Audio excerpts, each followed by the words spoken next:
Ange Telma, des actualités uniques, dynamiques et renversantes dans le journal TV. Batimax, le partenaire des bons plans. Batimax, la qualité au meilleur prix. Lulchanao ni fampalalam-baovao. 5 filières au choix. Paramédicaux, droit, gestion et management, commerce et Prime marketing, manulchawanao ni communication. vavao. Investissez dans une valeur sûre. Choisissez Uprime. Cara, découvrez le goût exotique de la crème de coco. Cara, le spécialiste de la noix de coco. Lulchanao ni fampalalam-baovao. Réalisez votre rêve d'étudier en France avec PEF. PEF manulchawanao ni fampalalam-baovao. Parcours études en France, Cap 3000 Anjar.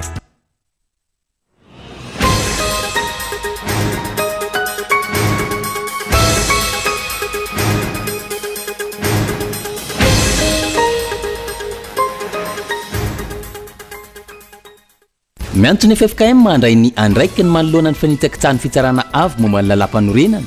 Izay lalam-panorenana izay ireo kandida ho filoham-pirenena miisa 10 nanao fanambarana androany. Mampitombo ny ahiahin'ireo kandida ho filoham-pirenena nanao fanambarana ny fangaraharan'ny fifidianana manoloana ny zava-misy ankehitriny. Antony, mitanila sy miendrika firaisana tsy kombakomba amin'ny fahefana mpanatanteraka ny fanapahana raisin'ny fitsarana avo momba ny lalam-panorenana. Ampanjakan'ny mpitondra fanjakana amin'izao fotoana ny tsy fanarahan-dalàna amin'ny endriny maro hoy ireo mpanao politika. Fitadiavana tombotsoa manokana avokoa no andikana vilana ny voalazan'ny lalàna ankehitriny. Na eo miteny vondrona Eropeana hatramin'ny volana Janoary 2024 ny fampiaran'izy ireo ny tafarany ambony vaovao amin'ny nikotina anatin'ny lavanilina sy ny maro hafa ahondrana any an-toerana izay tokony hiatra nanomboka ny 15 Septambra ho avy izao. Antony fanemorana ny tsy hatapaka ny fahafahan'i Madagasikara manondrana ny vokatra. Any ivelany, tafiakatra 705 ireo namony ainy vokatry ny fandalovan'ilay Rivodoza Daniel tao amin'ny tanàna ny Derna ao Liby raha ny tatitra farany.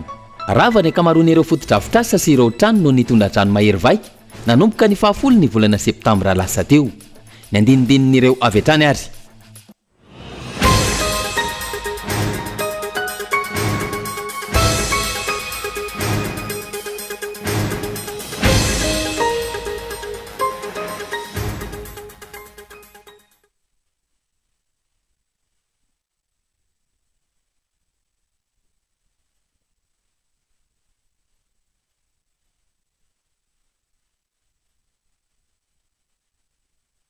Migadona ny amin'ny valora alina fotoana ny fampalalam-baovao eto amin'ny fitalavitra kolo atena ny araba ary manasanao ihany koa.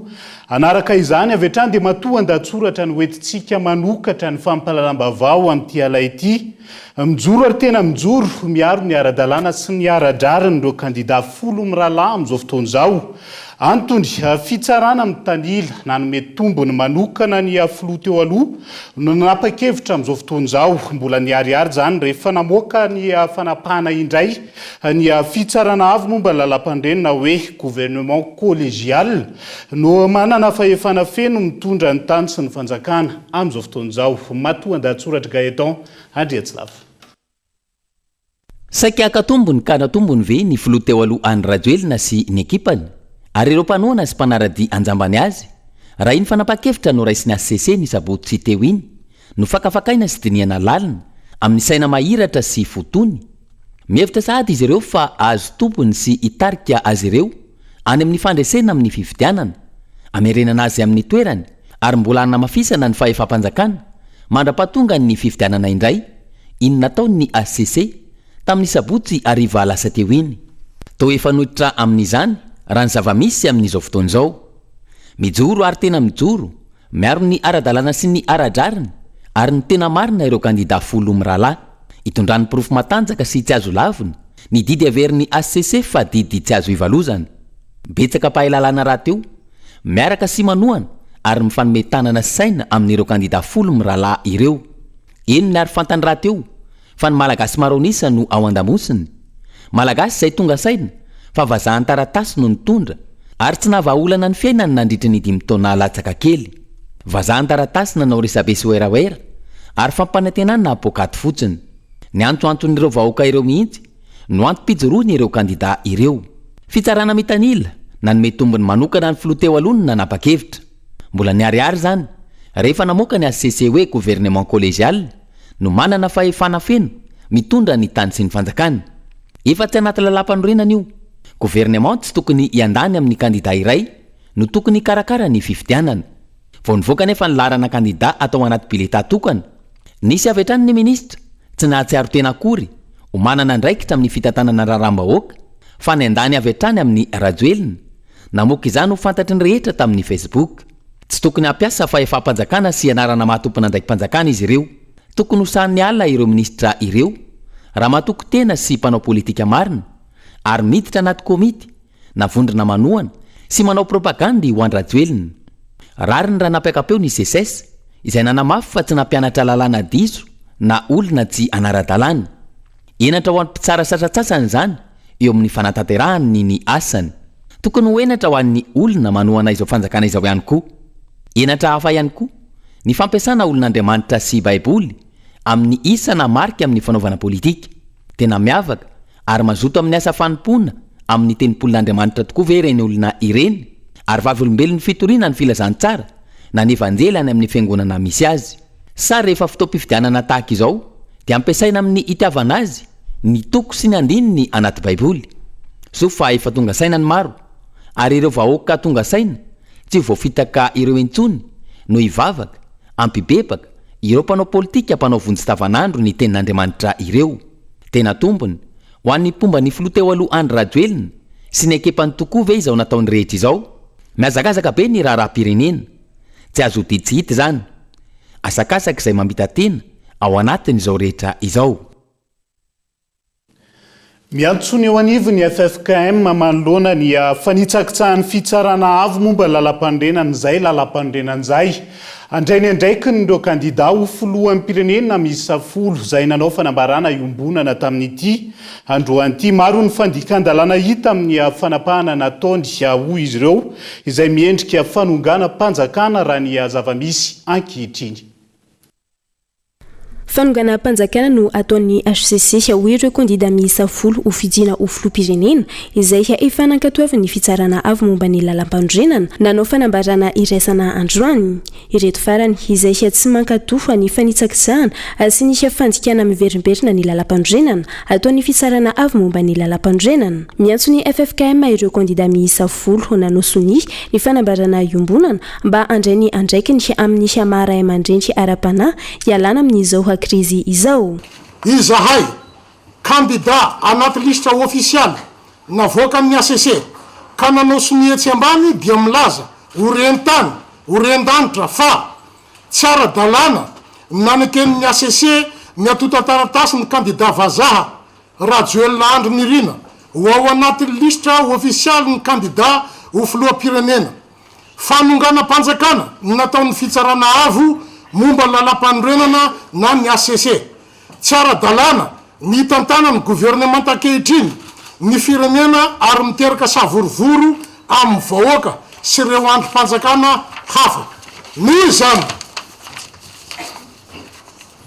tsy matoky intsony ny ACC izahay satria tsy afaka iantoka ny tsy fitamilana izy ao famoahana valim-pifidianana sy ny ho fitsarana ara-drariny ireo disadisa mety hisy momba fifidianana ary tsy anatrika ny fanasana izay ho ataony amin'ny 12 septambra marobe ny fandikan-dalàna izay ataon'ny fitsarana avo momba ny lalam-pandrenana raha ny fanazavana toy ny fanapahana lahatra na faharaiky amby 10 HCC barra de 3 ny 6 septambra amin'ny mametra ny lisitra ireo kandida hirotsaka ho fidiana ho filoham-pirenena sy ny fanapahana lahatra na faharoamby 10 HCC barra de 3 ny 6 septambra mahakasika ny fahambagany ny toeran'ny filohan'ny republika sy ny tsy fahafahan'ny filohan'ny anteny merandola mandray izany toerana izany sy ny fanendrena ny gouvernemanta ankehitriny isahana ny asany filoham-pirenena absolutoerana fanapahakevitra izay mitanila sy miendrika firaisana tsokombakomba amin'ny fahefana-panatanteraka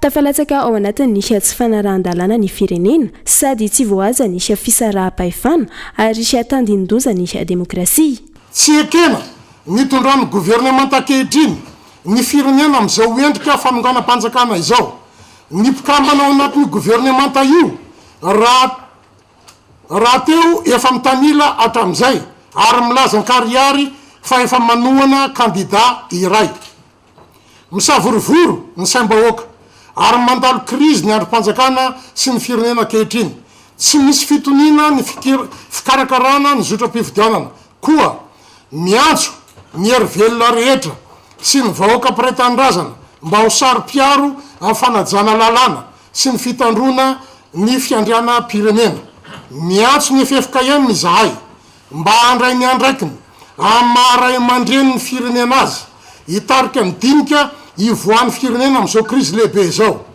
miantso ny iraisam-pirenena tsy iraitsy kombakomba amin'izao fanikandalana izao ka handray ny fepetra tandrify azy zay ivona miisa folo ireo kandida nanao sonisy izao fanambarana iombonana izao isan'izany i Marc Ravalomanana, André Robel, Hery Rajoana Armapianina, Jean Brunel Razafy-Tsiandrof, Taina Arazafy-Joel sy Ajo Andriananarivelo sy ny solotena ny kandida sy teny Arandriana Soloniaiko, Jean-Jacques Ratsidson, Roland Ratsiraka ary Aparaina Auguste.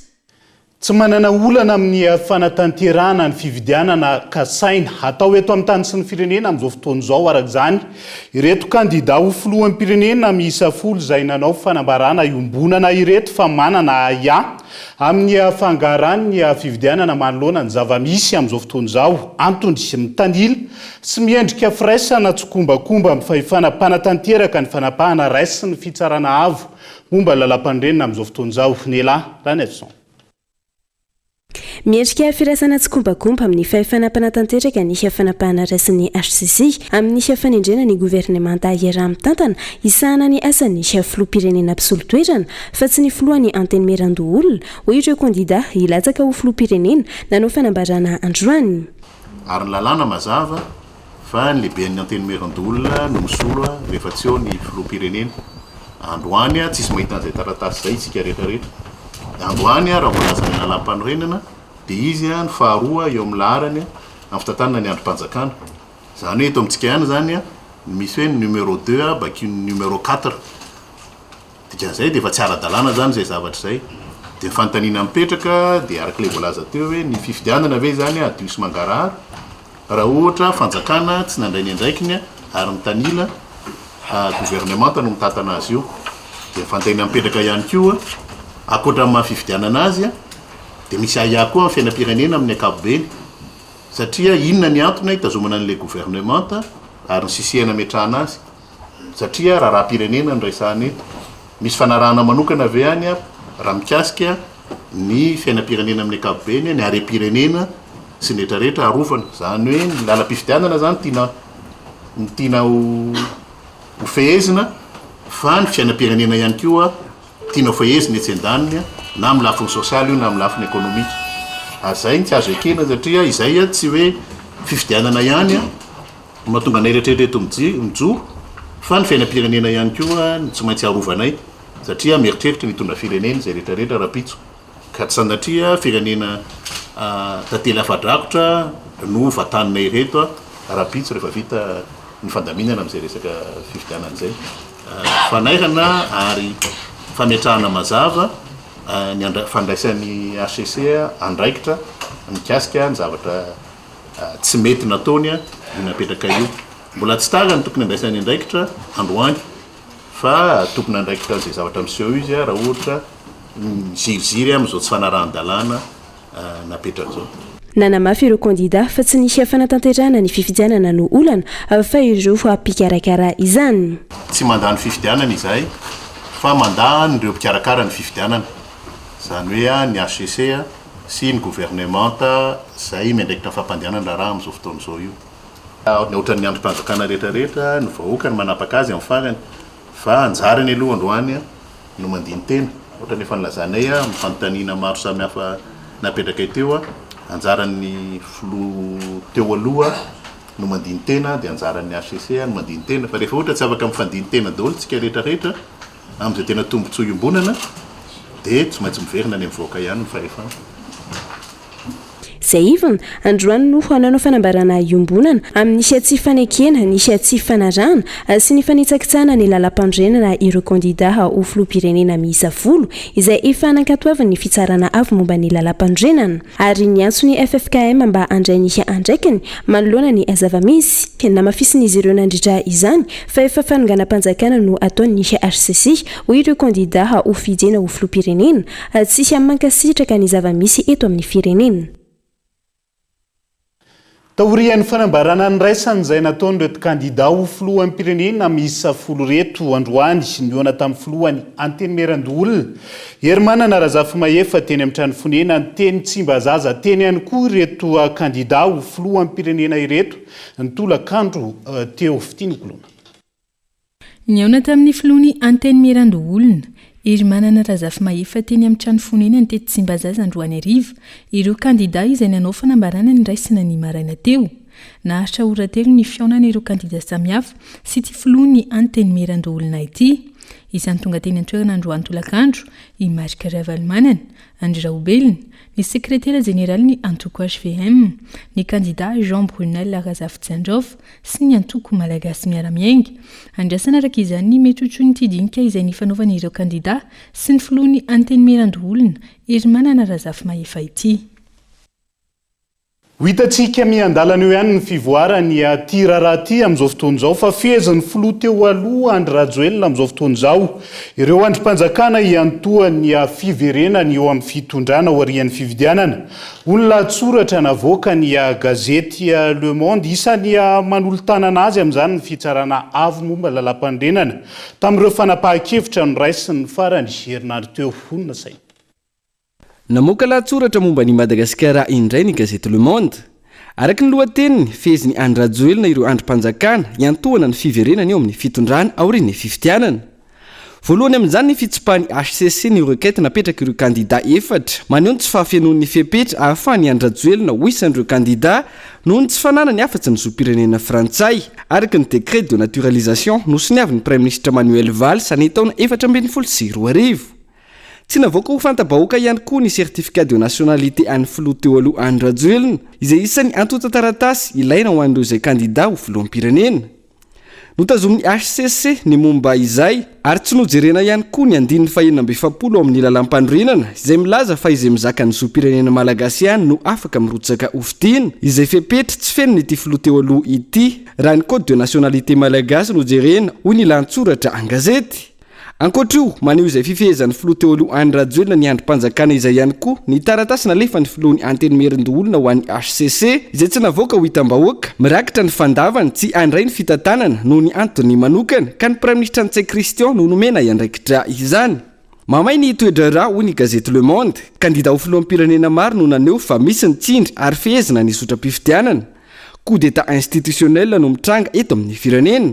Vao hitsakitsaka ny lalam-pandrenana amin'ny fanomezana fahefana ho an'ny Prime Ministre. Ankoatra io, isan'ny raharaha tsy mbola milamina ary ahina ihany koa ny fipoahany amin'izao 2 volana mialohan'ny fifidianana izao. Ny momba ny fanavaozana tanteraka ny lisam-pifidianana izay ahina isehoana halatra sy osika goavana. Olom-pirenena iray amin'ny 4 no tsy voasoratra ao anatin'ny lista raha ny Tanjony Seny 30.4 tapitrisa ny mpifidy voasoratra anarana ao anatin'ny lisam-pifidianana, 1.10 tapitrisa ihany no tratra. Manampy ireo ny tsindry mahazo ireo solon-tena-panjakana isaky ny faritany izay asaina manao tatitra ny asa vitany Andry Rajoelina ary ny tsy maintsy hanaovan'ireo mpiasa-panjakana tatitra miakatra ty Antananarivo isaky ny 15 andro araka ny fanadihadiana nataon'ny gazety Le Monde. Makatombony mialoha ny filoha teo aloha hoy ity lantsoratra ity fa isananaitra ihany koa 2 andro mialohan'ny fametram-pelany ny fanendrena olona roa izay everina anana ny asa ny manoloana ny folo alindahy amin'ireo herinandro avy. Ny fanendrena ny général Jean-Yves Rasolondraibe solon'ny Romivos izay voasambotra ny Londres noho ny rarakolikoly ary ny fametrana ny général Ravalomanana Richard olo-olona izay isan'ny tananakavana ny filoha teo aloha Andry Rajoelina. Nambaran'ny gazety Le Monde ihany koa fa tsy mbola ampy 10 hatramin'ny 15 miliara ariary no entimanan'ny Seny ikarakarana ity fifidianana ity izay tokony 70 miliara ariary araka ny nampahafantarana ny alatsinainy teo. Ny gouvernemanta malagasy izay manano sarotra amin'ny fandresen-dahatra ireo mpiara-mombonantoka anohana arabola. Entimanana izay tokony ny 50% ihany ny mpiara-mombonantoka vahiny sy ny firenena mikambana izay efa samy nitondra ny anjara birikiny lehibe ho hatrany ity lahatsoratra ity. Ireo tranga eto amin'ny firenena ireo izay maneho fa mafapana ny toedrara no nitsindroma azy ireo androm-panjakana ataon'ny filoha teo aloha rajoelina andry mitarika fandika an-dalàna maro samihafa. Latsoratra an-gazety anyvelany reny tsy ampitsika resabe intsony fa mpanjakana mpitondra fanjakana amin'izao fotoan'izao ny tsy fanarahan-dalàna amin'ny endriny maro ireo mpanao politika samihafa manoloana ny zava-misy ankehitriny. Fitadiavana tombotsoa manokana avokoa no andikana vilana ny voalazany lalàna eto amintsika raha ny faneho-kevitra izy ireo, indrindra fa ny fanosohosena ny lalàna velona momba ny fametrahana ny filoha amin'ny pirenena vonjomaika taorian'ny fametram-pialan'ny filoha Andry Rajoelina. Na ny any anaty etamajoro politika ny fitondrana za mahajapa fa misy endrika fanonganam-panjakana ny androm-panjakana ny zava-misy ankehitriny eo anatrehany fanomezana ny fitondrana ny firenena ny gouvernemanta kanefa ny filohan'ny antenimieran-dolona no tokony andray izany mbola eo. Ny filohan'ny antenimieran-dolona nefa mbola eo mitazona hatrany ny andraikitra eo anivony ty androm-panjakana ity. Ny filohan'ny ACC Florent Rakotorsora teo etsy andany nefa nilaza fa tsy afaka anery olona tsy andray fahefana izy ireo. Katsikatsi politika io zava-misy io hoy ireo mpanaraka ny fiainam-pirenena ary mampiseho hatrany ny tsy fanarahan-dalàna izay fa nataon'ny mpitondra hatramin'izay. Zahay mahita fa tena lalana makany amorotevana mihitsy ny fisotson'ny firenena amin'izao satria tafaharotsaka tanteraka ao anatin'ny ataoko hoe tsy fanarahan-dalàna tsika. Tsy mipetraka intsony zany ny ataoko hoe état de droit. Ny anton'izany dia satria reo ataoko hoe androm-panjakana izay noeritreretina ataoko hoe anjan'ny lalàna zany mihitsy no mampisavorivoro ny vahoaka malagasy, ny mpisehatra politika, ny tompona andraiki-panjakana rehetra satria eo amin'izany fampiarana ny lalàna zany manoloana ny hoe ataoko hoe fametram-pialany ny filoham-pirenena sy ny fitohizany zany fahefany zany ao mandritra ny fahavitan'ny fifidianana dia misavoritaka ny olona. Tokony mihitsy zany mandray andraikitra ny ataoko hoe ireo androm-panjakana dia ny ACC moa zany mametraka an'izany lalàna zany fa ny resaka atao ambadika zany dia be da be ny ataoko hoe interprétation na ny tomboka tany amin'ny nationalité zany me faraty amin'izao hoe tokony tantana ny firenena anatin'izao hoe transition ao fifidianana zao dia be da be ny esprit de loi ny fandikana azy fa ny tena marina tokony hoe napetraka mihitsy androm-panjakana mpiaro lalàna ny ACC dia izay voasoratra dia voasoratra fa zao lasa misavorovoro ny olona. Ankoatra io nanamafiatrany ireo mpanao politika fa misy tetika ambadika ny namitrana ny Saint Christian hitantana ny firenena. Mirona makany amin'ny tombotsoan'ny mpitondra ny fandikana amin'ny endrika maro samihafa ny voalazany lalàna eto amintsika amin'izao fotoana izao. Aminay aloha amin'ny olona rehetra sy ny ataoko hoe faneho-kevitra rehetra dia miendrikendrika kajy politika zao ary misy moa miteny mihitsy coup d'état constitutionnel mitombona daholo zany satria raha ny lalàna marina zay le teneniko teo hoe tokony arahana zay voasoratra dia voasoratra fa tsy savoritana amin'ny hoe esprit de loi sy ny ataoko hoe fironana satria mazay koa dia mahita fotsiny mirona makany amin'ny tombotsoan'ny mpitantana eo na ny olombitsy eo ny fandikanana zany lalàna zany fa tsy tena tombotsoan'ny firenena ka zay ny tenenako teo hoe lalana makany amorotevana antsika raha zao no mitohy satria tsy ny tombotsoan'le firenena fa mirona makany amin'ny tombotsoan'ny namanamana ny mpitondra eo le fanapahan-kevitra nefa nyzany didy avoakan'ny ACC zany dia tsy azo ivalozana ka raha tsy azo ivalozana no ny tanila sanatria ny tanila sy mirona makany amin'ny tombotsoan'ny olombitsy sy fatsoan'ny firenena dia hosahirana eto tsika. Iraha ny rehetra malala ankehitriny fa efa maro ireo endrika tsy fanandrahan-dalàna nataony mpitondra ankehitriny miainga amin'ny kely indrindra izany ary izao miafara amin'ny fanitsikitsahana ny lalàna velona izay ankina ny fiainam-bahoaka izao. Porofo izao fa tsy mendrika intsony ny tohizany fitantanana nataony ireo mpitondra izay nomeny ny vahoaka fahefana ka hipetraka araka ny tokony izy ny hoe samy ambany lalàna avokoa ny olon-drehetra. Dia izay ihany koa no hoentsika misento anaty doka fohy mandrapitafa vetivety.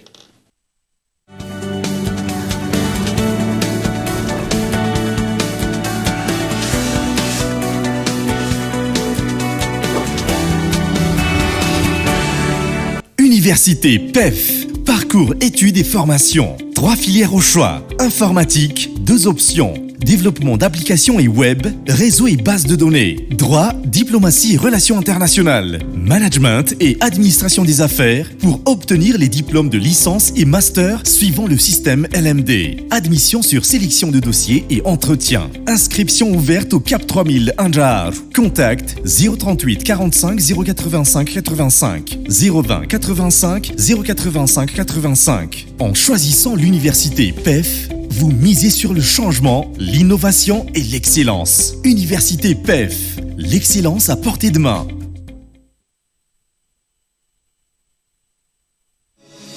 Telma est fière d'accompagner l'UPRIM dans l'accomplissement d'une mission commune pour que chaque étudiant monégasque compte. Baobab Banque Madagascar et l'université UPRIM forment un partenariat solide depuis 9 ans. Ensemble, libérons le potentiel de l'UPRIM. Tananamano Madagascar et UPRIM, main dans la main pour l'éducation de nos jeunes paramédicaux à Madagascar. Ensemble, rallumons la flamme de l'éducation à Madagascar. UPRIM a été l'un des pionniers du système éducatif à avoir été convaincu de la solution Envoul. Nous nous engageons à maintenir cette collaboration fructueuse et à façonner ensemble un avenir éducatif brillant et sans limite. Vous aussi, décidez d'avancer aux côtés des grands. Rejoignez UPRIM. 5 filières au choix. Paramédicaux, droit, gestion et management, commerce et marketing, communication. Investissez dans une valeur sûre. Choisissez UPRIM.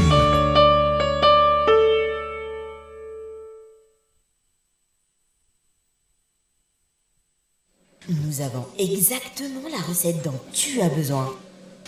Mais d'abord, une bonne dose de crédit d'appel national, international, des SMS.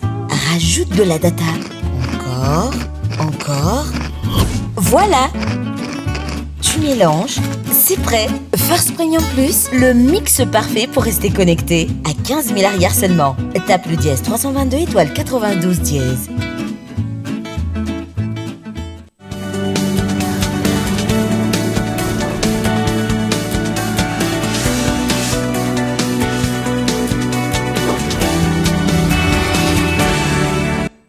Mamena ny arabatra ny tomboka lasy tongo vavy tonga soa indray atao anatin'ny tapany faharoa amin'ny fampalalam-bavao amin'ity ala ity. Isantarantsika izay namoaka fanambarana ny International Démocrate Centriste Africa ary miantso ireo fiarahamonim-pirenena hifametanana amin'ireo antoko politika izay mpikambana eo anivon'ny IDC anohitra ny ahosoka amin'ny fividianana aty Afrika amin'izao fotoana izao. Maro ny endrika ahosoka mety iseho mandritra ny fividianana izay hosakana amin'ny fampandrosoana ny firenena afrikanina ka toery ny IDC CDI Afrika raha ny fanambarana hatrany onona zay. Tsy ny eto Madagasikara ihany, firenena maro aty Afrika no mandalo kiondalana hiatrika fifidianana izay filoham-pirenena ato. Manoloana izany, namoaka fanambarana ny International Démocrate Centriste Africa sy ireo antoko politika mpikambana ao aminy taoriny ny fandiniana ireo osika mety hitranga mandritra ny sotram-pifidianana sy izay ho fentraikany izany ho an'ny firenena. Voalohany amin'izany, fanitsakitsana ny safidim-bahoaka hitarika tsy famarinana toeran'ireo mpitondra fanjakana aoriana ny osika atao amin'ny fifidianana ho ny IDC CDI Afrika. Fiantraikany iray izay fa eo ihany koa tsy ahomby ny fitantanana ary ho anjakan'ny kolikoly izay governemanta lany tao anatina fifidianana feno osika no izy tsy manana ny fatokisan'ny vahoaka ao aminy. Araka ny fandinian'ny International Démocrate Centriste Africa sy ireo antoko politika mpikambana ao amin'ny hatrany, mampitombo ny osika eo amin'ny fifidianana ny fampiasana ireo teknôlôjia avolenta izay tsy ahafahan'ny antoko politika sy fiarahamonim-pirenena manara-maso. Teknôlôjia avolenta izay tokony ho vahaolana mahomby ahafahana manara-maso sy miady amin'ny osika raha mazava tsara ny fampiasana azy ho ny IDC CDI Afrika.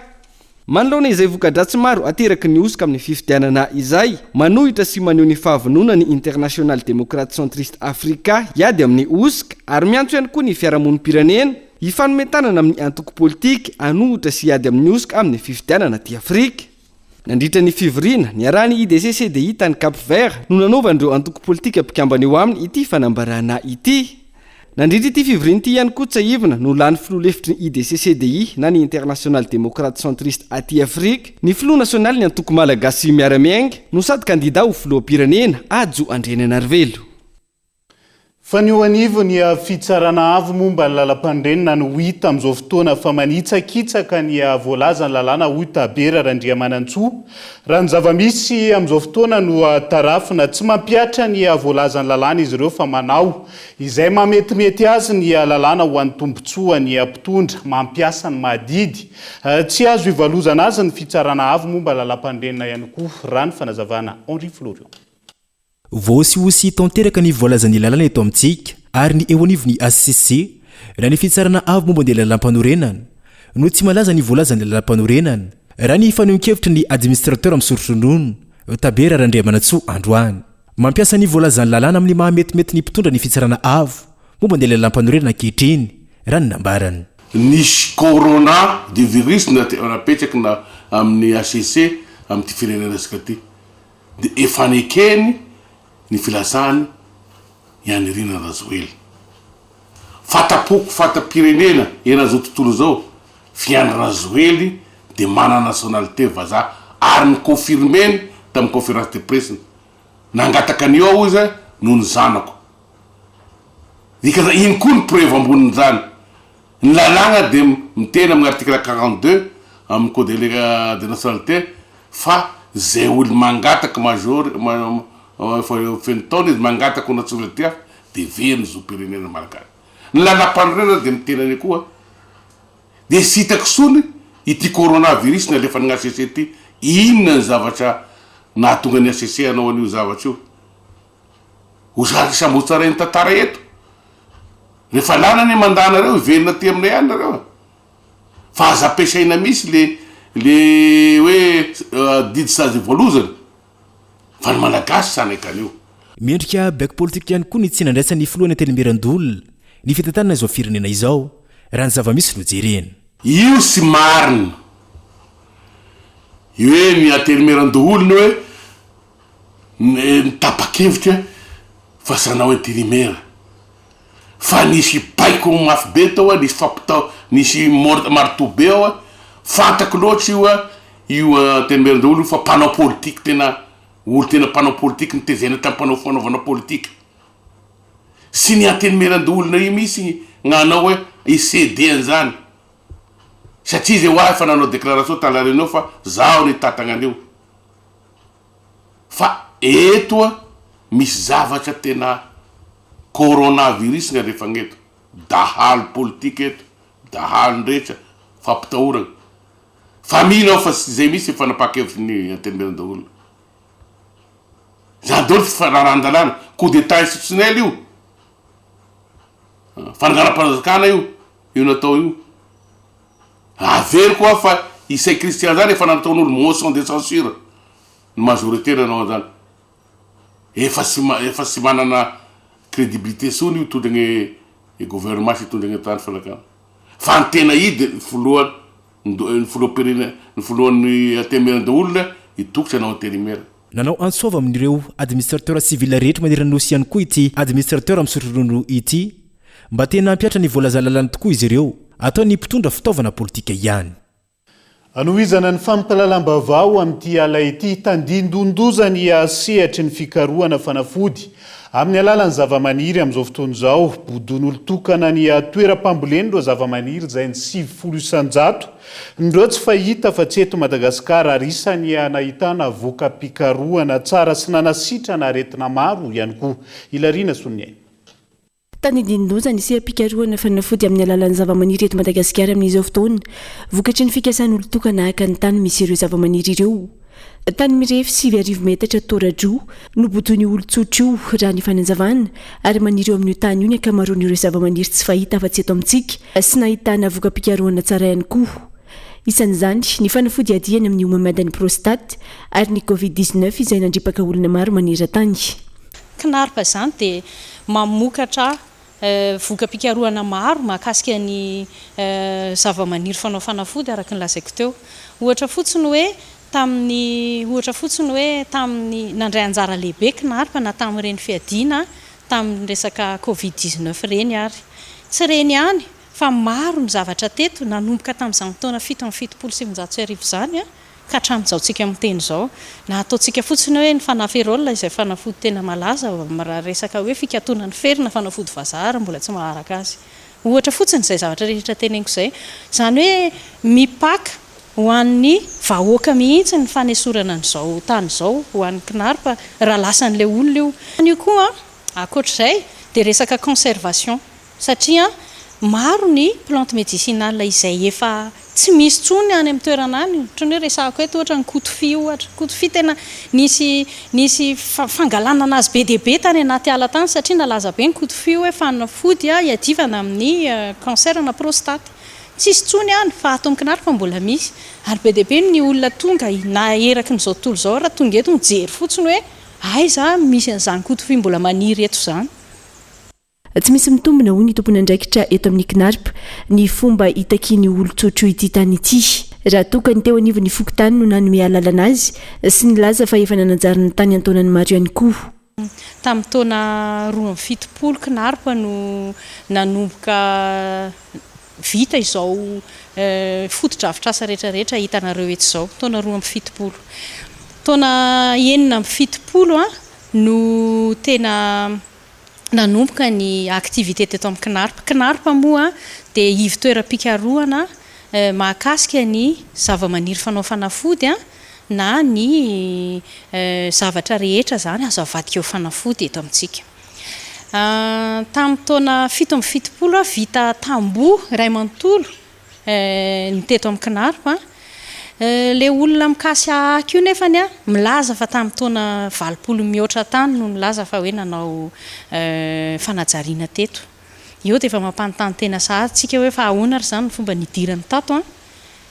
satria zavatra atao anaty tamboho ilay izy tsy mitombona mihitsy satria na ny tany teto arany tsy han'olo-tokany ity kory no nomenany knarpa tamin'ny voalohany rehefa tena nojerevana ihany koa amin'izao tsika miteny izao dia hoe nahazo taratasy avy any amin'ny président ny fokontany hono izy fa nanajary an'izao zavatra rehetra zao nefany zavamaniry fanao fanafody daholo ny ao anatiny ary ananany knarpa daholo ny tantara rehetrarehetra mahakasika ny fambolenandreo satria zavamaniry raha maso ireo tsy azontsika ekena raha ohatra ka fananam-bahoaka ohatr'izao no mitady isy aka efa nisy nydingana nataony ity ivitoeram-pikarohana ity niaraka tamin'ny ministera tompony andraikitra hiarovana azy tsy ekena ho izy ireo na ny fananam-bahoaka vahoaka mantso no misitraka ny voka-pikarohana eto no bodina sy atao ampimamba tahaka izao ka hijory aro ny tany hatrany farany izy ireo fa mitaraina vokatry ny fitobiana sy ny fiparitahan'ny fako ny pononao manakara amin'izao fotoana izao giazon'ny gouvernoura any an-toerana ireo fitaovana tokony andraofana ny fako noho ny tsy fitoviany ny firiana politika eo aminy sy ny solombavim-bahoaka voafidy tao amin'ny distrika ny manakara izay nangataka ireo fitaovana ireo anatanterahany izay azay amin'izao fotoana izao Hilary Nasonne tahaka izao ny fitobin'ny fako eto amin'ny tampitanànany manakatra tsy manengelina ny fifamezivezena ihany fa miayay amin'ny mety hiparitahany valana retina ateraka ity fitobian'ny fako ity ireo ponina fizaliana eto tompo da ny rano sy ny tay sy ny rano maloto sy ny fako satria gn'antony zao da lameriko gn'andro da eo miditry ny fizaliana eo amin'ity tanà ty miditra aminay eto aby ny rano tay gn'ilo ny fako lateo re lalaombada sisy evavahady moa da io da efa iakatry dogna amin'ny evavadinay efako izay mampitaraigna anay io ndre izakaya da sisy ny miteno anazy da sy fantatry fa defa akinina aminareo manapahefagna ao aby ny raha efagnadiovagna an'io efangavagna ny kanaly io mba andeha normal e rano zany malahelo ay satria atandreo ady resaka politique ny fagnarena ny fako ty zay ny mampalahelo anay sy misizo ny vahoaka ny manakary aty zany reo fa misizo ny amin'ny fiaignandreo zay ny zavatra mampalahelo anay manao ansoavo ay mba tokony halalaka ny fangalana an'igny agent igny voarina ny gnarany manakary amin'ny district ny manakary ity fa sy hoe hotazon'ny ray manokana igny misy ny fitaovana ahafahana mandroaka ireo fako ireo saingikiazan'ny governora ho nisy olombavambahoaka voafidy tao amin'ny distrika ny Manakary noho ny tsy fitoviany ny firehana politika eo aminy sy ny governora. Nagniraka ny commune aho mba hangataka engin tegna amin'ny gouvernera dia azo tokoa le engin sy ny camion benina.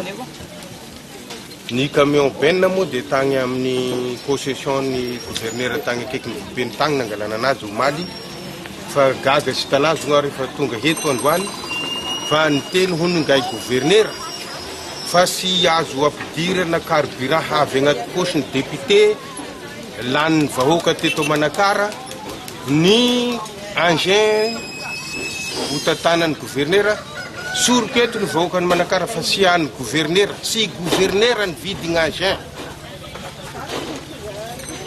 sy an'ny TGV ny engin fa any vahoaka ny distrika na ny vahoaka ny faritra fitovinany ny engin ho ampiasaina ato agnatin'ny faritra fitovinany ny engin ho tantanan'ny gouvernera fa izay tokony olona malala tagnana hagnome carburant hangasoavana ny vahoaka dia tokony hahazo an'izany engin zany fa atoroko amin'ny gouvernera tsara fa tsy any babanao iny sy ny vidinao iny. Ny problème ondy hoe carburant avoaka ny député Rasidy sao dia maty hono ny engin angambany ny ansika roy loko samihafa ento agny igny fa sy masoa ny vahoaka Manakara zany. Manoloana ny fitarenan'ireo mponina nanao antso ho an'ny malalatanana hanampy amin'ny fakana ireto fako ireto ny solombavambahoaka ny Manakary mandra-pamaly ny governora ny faritra ny antso izay nataony ny amin'ny tokony isitrahan'ny faritra ireo fitaovana. Tsy aivina efa nitaraina ny tsy fanomezan'ny governora ireo fitaovana tahaka izao mitranga eto Manakara izao ihany koa ny solombavambahoaka voafidy tao Antsirabe raha nikasa hakan'izany hanampiana amin'ny fanamboarana sy fikojakojana ny lalana. Efa nisy ihany koa ny fitarenana voaray tao Maintirano, Bongolava sy ny faritra maro hafa. Fa tsy nisy toy intsony ny resaka solotsolika ho an'ireo mpitatitra nandritra ny lalaonosy farany teo eo ampiandrasana ny valiteny ireo tompona andraikitra. Ireo tompona fiara sy mpamily tapabolana teo arina izay nanatanterahana ny lalaonosy izay amin'izao fotoan'izao. Ireto farany izay tsy manantena firy ny ahazona izay solotsolika izay. Fitinokolo. Ny alamainy ireo mpitatitra nandritra ny lalaonosy 13 izay nijanona nandritra ny 2 andro tetsy amin'ny kianjan'ny Barea Mamasina. Efa ho tapabolana izao no nahavitan'ny lalaonosy saingy tsy misy toy ny ahazona ny ilay solony solika raha ny fanadihadiana natao. Ny ankamaroany ireo mpamily izay samy nanohy ny asa fivelomany. Fiara-pitatitra nandritra iny lalaonosy iny no azo tamin'ny alalan'ny Antotarby. Nilaza ny mpamily fa tsy nisy fampitam-baovao avy amin'ireo tompona andraikitra. Zay no tompilay zany tsy afaka mijanona miandry ny izy eo fa zay miasa voatery lokasionay dia mandeha nazy zay dia ny tompona topilina moa zany fa midesaka tamin'ilay tompona andraikitra hoe izy zany zareo zany fampiresaka dia zareo zany so tena mbola tsy mahafantatra tsara mihitsy hoe tena azo marina ve mihitsy mbola tsy azo satria tokony fantatra azy zany vandy nisy ka tsy azy mbola tsisy resaka aloha tseto samy lasa dolo fiara dia samy nandeha namonjy ny asany azy dia mbola tsisy resaka sam'izao amin'izao fotoana izao izy zany eo ambalerany misy zany sasany arakaraky ny afanataony fa misy any zany misy any fanaovana kazoanina teny tsefatsefany teny fa kazoanina tsy complet koa le izy fa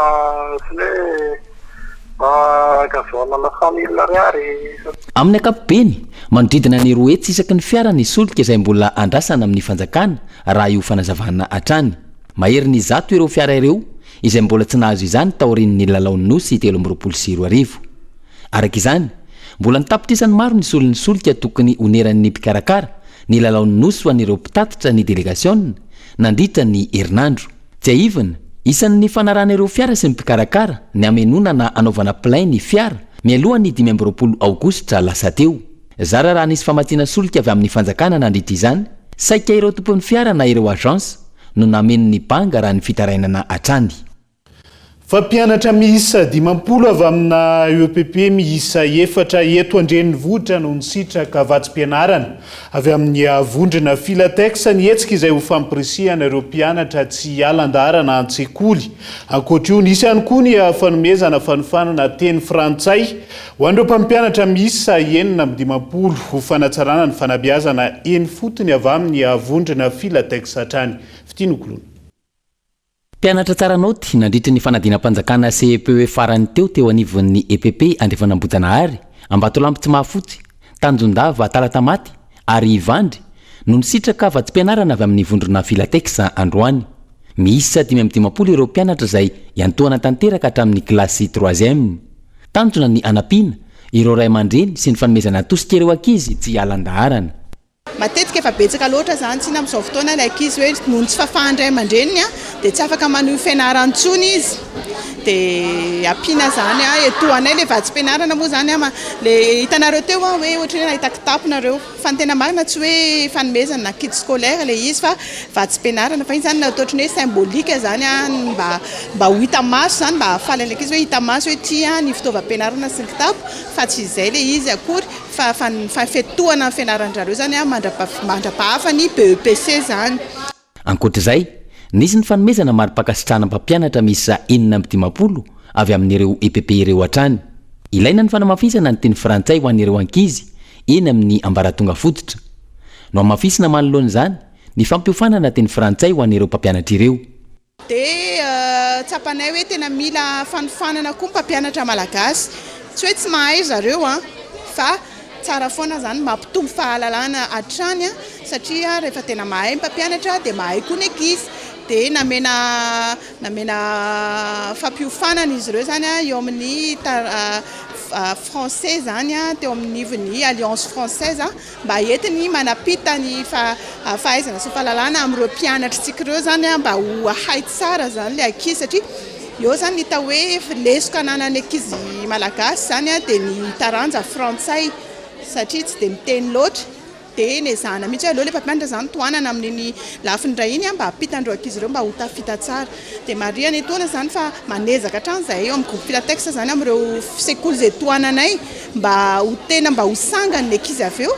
Tafiditra anatin'ny RSE ny vondrona Filatex ny tetikasa. Nisy ihany koa ny fampianarana ping-pong ho an'ireo mpianatra ho fanatanjahantena sy fialam-boly ho fanampiana amin'ny fantohana any an-tsekoly. Ao anatin'izay tontolo ny fampianarana izay hatrany fa hiazo ny fatra vakina karatra vetivetisika. Tsy masakana ny fitakiana izay efa nataon'ireo sendika ny mpampianatra avy amin'ny groupe NEFA ny fanoloana ny talepatra amin'ny ministera ny fanabeazana ny pireneny any an-toerana amin'izao fotoana izao. Tsy angino ireto sendika ny mpampianatra ireto raha toka tsy mahavaolana ny talepatra vaovao izay napetraka amin'izao fotoana izao. Andrinirina Randriamerso, Kolo Antsirabe. Mbola marobe ireo fitakiana tsy voavaly izay takiana ireo mpampianatra rehetra eto Madagasikara manoloana ireo zavatra tsy mety sy tsy araka ny tokony ho izy izay miseho eo anivon'ny ministera ny fanabeazam-pirenena. Hoy ireto solotena ny sendika mpampianatra mpikambana eo anivon'ny groupe ANEFA eto vakina karatra ireto raha nitafa tamin'ireo mpanao gazety tao aorian'ny famindram-pitatanana teo amin'ny taleparitra ny fanabeazam-pirenena teo aloha sy ny taleparitra vaovao izay voatendry indray tatana ny drain'ny vakina karatra. Mino sy manantena izahay hoy ireto sendika mpampianatra ireto fa olona avany olana no napetraka amin'ny ministera. Matony izy izao fanapahan-kevitra izao. Raha ny fanoloana ny draina vakina karatra manokana ngamba ny azonay lazaina dia hoe efa haute politique ny zareo ambony ao zany. Amin'ny maha syndikalista anay nefa dia izao be dia be ny fitakiana nataonay teo anivon'ny ministera fanabeazam-pirenena ary ny zavatra nataonay amin'izao dia hoe miandry an'ilay vahaolana zany. Zava-nisy nefa dia fanoloana draina zany nisy mino sy mananteny zahay fa io zany ilay vahaolana zay nentin'ny ministera ary olona mahavahaolana zany ilay olona nentin'ny ministera eo misy mananteny zay fa afaka fotoana foy zany dia iva avokoa reo olana marobe manoloana ny ministera fanabeazam-pirenena indrindra eto amin'ny faritra vakina karatra. Ny amin'ny hoe misy olana ve tsy olana aminay ny fanoloana draina satria ny antony dia io anie io toerana io tsy lova avy amin'ny dady io na lova avy amin'ny eny fa toerana ifandomiasana io ka tsisy olana aminay fa aminay fotsiny dia zao mahavaolana io matoa napetraka ministera.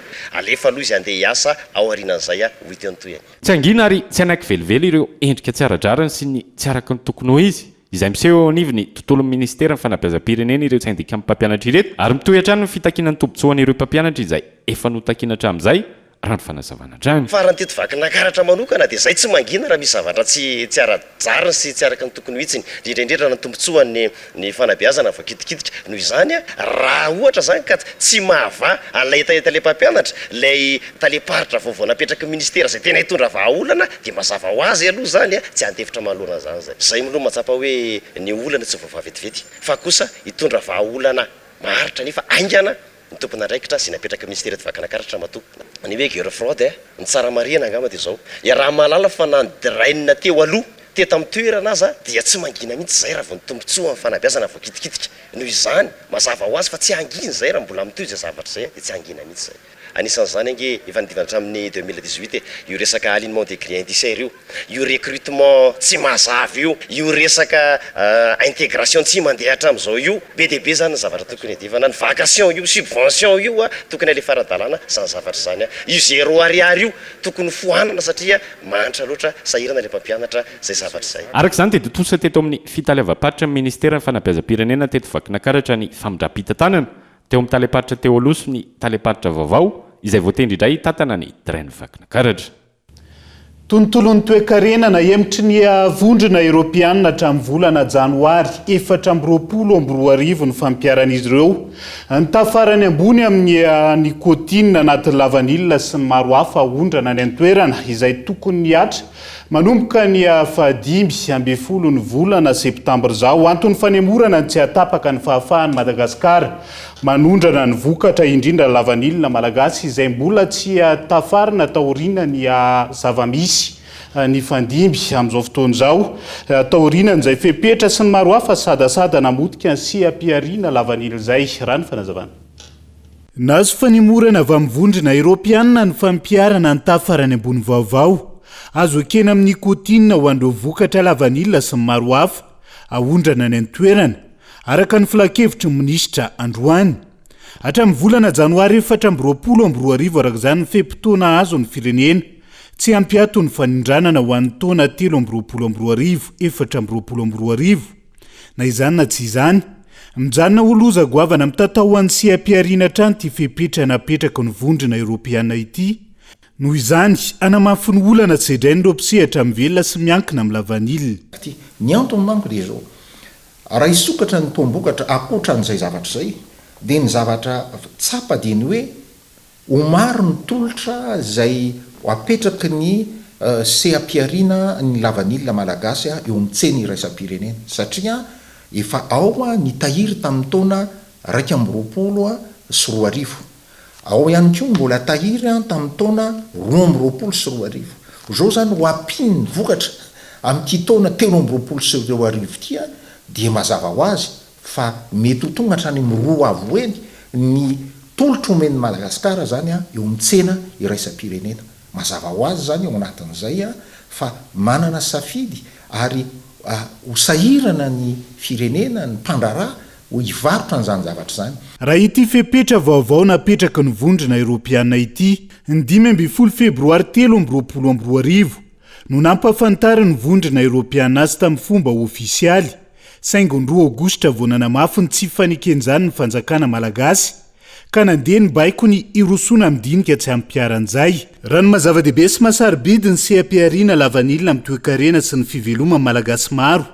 tokony ny andro izay enimbolana teo eo izay ve vao nirosona ny fifampiresahana ho ireo mpandrarà izy ireo izay mitaky ny hanohizana sy ampivelarana bebe kokoa izay dinik'izay amana ny olany seam-piariana araka ny tokony ho izy zao mihitsy vao tena iverinay fa tokony isy mihitsy n'ilay fifanakalozana eo amin'ny ireo rafitra samihafa ireo tompona andraikitra samihafa mba hametrahana paikady vaovao ahafahan'ny Madagasikara mieritreritra fa ahita ny mazavazava kokoa izy atoato amin'ity seam-piariana lavanilina ity ary zany fahitana n'izany fahazavany zany aminay dia miantoka ny ahafahan'ny Madagasikara manome antoka n'ireo hividy entana hoe fezin'ny Madagasikara tokotra neka ilay seam-piariana lavanilina fatany fa ireto ny tahiriny reto ny vokariny tahaka izao no mety tokony abetsaky ny vokatra ho ataony satria raha tsy zany rehetrarehetra zany no hoentinao eo ambony latabatra edinao hevitra miaraka amin'ireo ray sy ampiarina aminao zany de zareo mpanafatretana reo mpanodinetana de veriko za manokana ho sarotra ny ametraka sy varotra. Ireo rehetra ireo no nanamafisa mpisehatra lavanilina amin'izao fotoana fa mila paikady matotra sy mahomby ary takina ny fandraisana anjara mpisehatra rehetra indrindra ny eny fotony fa mahana ny olany lavanilina ankehitriny fa olana tsy sarotra saingo ny fanatanterahana azy sy ny fahavononana hoy ny fanazavana no tsy tazana raha ny fitondrana ankehitriny. Isan'ny tokony olona ra-pamena ny mpitondra fanjakana amin'izao fotoan'izao ihany koa ny fitadiavana lalam-barotra ho an'ireo mpandraraha malagasy indrindra ireo misehatra amin'ny asa tanana hoy ny teo anivony CCIA ny antenimiran'ny varotra sy ny indostria eto Antananarivo androany manampahaizana ireo mpandraraha malagasy ary tsy mena amin'ny tany amin'ny any ivelany ihany koa ny vokatra saingolana ny tsy fisiany lalam-barotra na izany anatiny na eo amin'ny sehatra iraisany pirenena. Olana goavany sedrain'ireo mpandraraha malagasy ankehitriny ny tsy fisiany lalam-barotra na eto amin'ny tsena anatiny izany na eo amin'ny sehatra iraisam-pirenena hoy ny teo anivon'ny CCIA na ny antenimiran'ny varotra sy ny indostria eto Antananarivo androany. Ilaina manoloana io ny fiarametan'ny mpitondra fanjakana sy ireo mpiara-miombonantoka mpivarana izay sehatra izay. Ireo mpandraraha izay samy manao izay ho afany amin'izay fanasongadinana ny vokatra vita malagasy izay raha ny fanazavana. Takina kosa ankilany ny tokony ametrahana ny fenitra amin'ny mahavokatra vita malagasy azy izay. Ny ezaka tokony ataontsika aloha voalohany indrindra samy mpandraraha tsy ry zareo orinasa madinika salatsalan'ireny ihany no voakasika izay fa ny fametrahana fenitra mazava mihitsy amin'ny atao hoe vita malagasy. Satria rehefa tsy mbola mipetraka izay izany hoe atao fehezan-dalàna mihitsy rehefa mbola tsy mipetraka izay dia ity rehetrarehetra izany afaka miteny daholo hoe vita malagasy ka rehefa ny rehetrarehetra ny famokarana na manaraka ny fenitra araka ny takin'ny tsena sy ny ara-dalàna ry izy na tsy manaraka dia samy antso vita malagasy daholo ka isan'ny tokony asarotiny atsika rehetrarehetra mihitsy ny manosika an'izay hoe ametrahana an'izay fitsipy-dalao ahafana mitenen'ny vita malagasy zay. Ilaina ihany koa ny fanomezana fampiofanana ireo mpandraraha fa eo ihany koa ny fampiohanana azy ireo amin'ny mpiara-miombonantoka maro eo amin'izay sehatra ny tsena izay.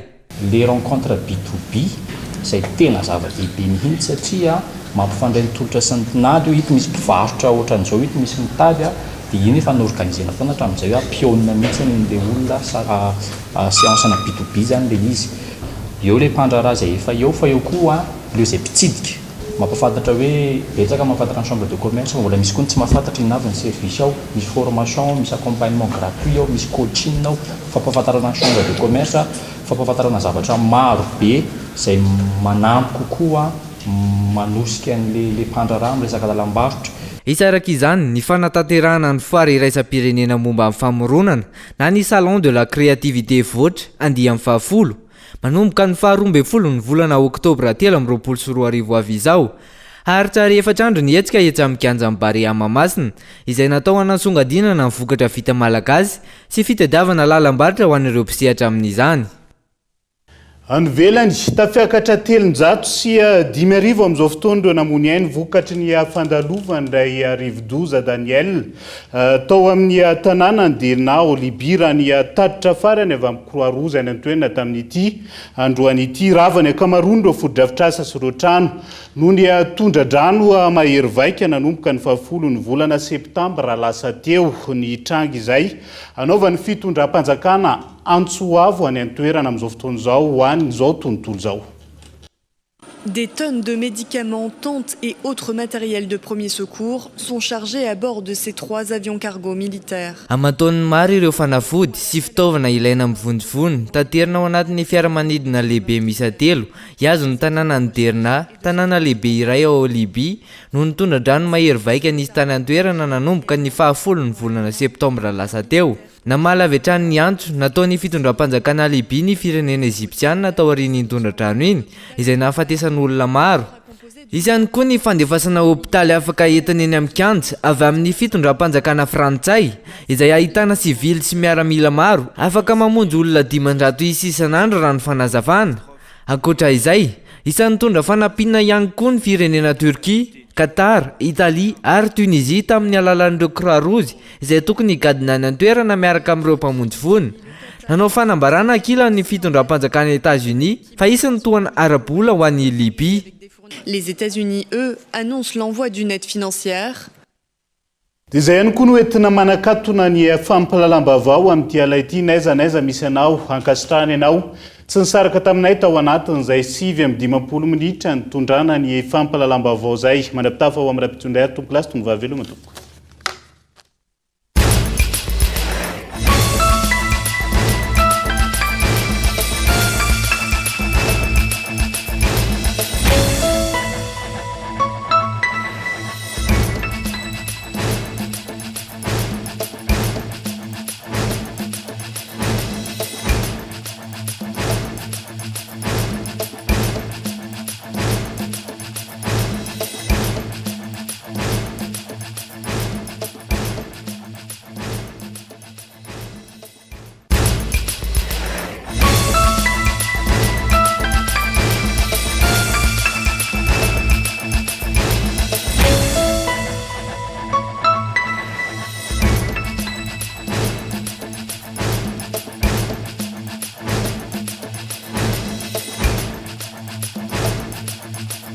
En choisissant l'université PEF, l'innovation et l'excellence. Université PEF, l'excellence à portée de main. Cara, découvrez le goût exotique de la crème de coco. Cara, le spécialiste de la noix de coco. Vous a présenté Nivava. 5 filières au choix, paramédicaux, droit, gestion et management. Investissez dans une valeur sûre. Choisissez Uprime. Batimax, le partenaire des bons plans. Batimax, la qualité au meilleur prix. Vous a présenté Nivava. 5G Batelma, des actualités uniques, dynamiques et renversantes dans le journal